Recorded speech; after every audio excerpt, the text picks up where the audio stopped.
मेरे बच्चों। आज हम शुरुआत करते हैं इकाई 10 से, जिसका नाम है फसल उत्पादन। प्रश्न 1।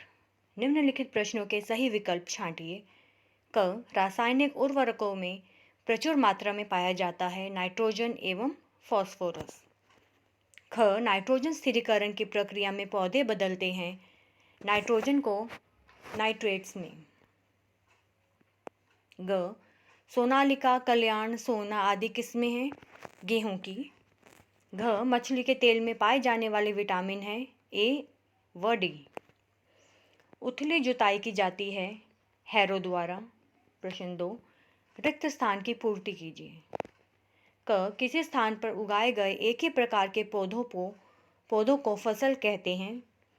क्षतिग्रस्त बीज जल की सतह पर तैरने लगते हैं। ग। मक्का, बाजरा आदि बीज बिखेर कर बोए जाते हैं।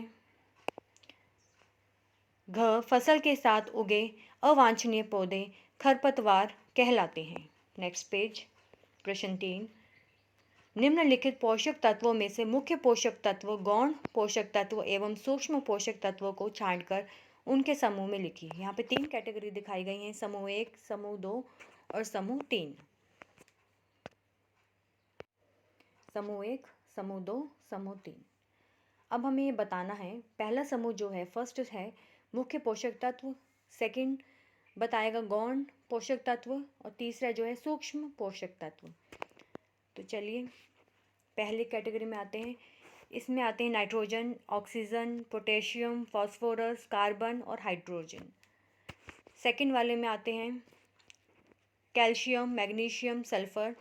थर्ड वाले में है लोहा, तांबा और जिंक। प्रश्न 4। स्तंभ अ व स्तंभ ब के अनुसार स्तंभ स में संबंधित फसलों के दो उदाहरण लिखिए।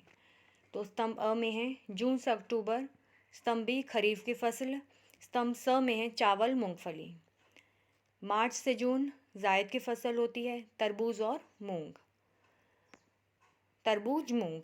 नवंबर से अप्रैल रबी की फसल होती है, गेहूं और चना। प्रश्न 5। स्तंभ अ तथा स्तंभ ब का मिलान कीजिए। जो पहले वाला है उसको हमें मिलान करना है। देखिए ये सबसे लास्ट में जा रहा है, ये है कटाई। इससे हम कटाई करते हैं। जो सेकंड वाला है इससे हम बुआई करते हैं। थर्ड पिक्चर से उथली जुताई। फोर्थ है ये ड्रिप इरिगेशन में आता है, बहुत ही अच्छा टॉपिक है जब हम एग्जीबिशन में जाते हैं तो इसको रिप्रेजेंट करने के लिए। तो ये है सिंचाई। अब उनके नाम देखते हैं जो हमने ऊपर फोटोग्राफ्स देखी थी, पिक्चर देखी थी। जो पहला यहाँ पर भी है, प्रश्न 6 में भी वही है। चित्र में दर्शाए गए कृषि यंत्रों के नाम व कार्य लिखिए। जो फर्स्ट पिक्चर है यह है थ्रेशर मशीन की। इससे क्या करते हैं, अनाज काटना, दाना और भूसा अलग करना। सेकंड वाली है हंसियाँ, फसल काटते हैं इससे। ये जो दिखाइए थर्ड वन ये है डिबलर, फसल की बुआई करते हैं। फोर्थ है हार्वेस्टर, फसल की कुटाई व सफाई दानों की कुटाई व सफाई होती है और फसल की कटाई। प्रश्न 7। निम्नलिखित के एक शब्द में उत्तर दीजिए। क। खरपतवार को हटाने की प्रक्रिया कहलाती है खरपतवार नियंत्रण। ख। उचित अंतराल पर फसल में पानी देना सिंचाई। पकी हुई फसल को काटना कटाई। दानों को भूसे से अलग करना थ्रेसिंग मढ़ाई। प्रश्न 8। दिनेश ने अपने खेत में रबी की फसल के अंतर्गत गेहूं की फसल उगाई। गेहूं की फसल के बाद उसने उसी खेत में दलहनी फसल उगाई। आपके अनुसार दिनेश फसल की किस प्रक्रिया का प्रयोग कर रहा है और क्यों, लिखिए। फसल चक्रण, इसे फसल चक्रण कहते हैं। जब एक के बाद दूसरी फसल उगाई जाती है वो दूसरी अलग होनी चाहिए, वो पहली कोई और दूसरी कोई और। जैसे पहले गेहूं की फसल उगाई दिनेश ने, उसके बाद उसने दलहनी की फसल उगाई, तो वो अलग अलग हो गई दोनों।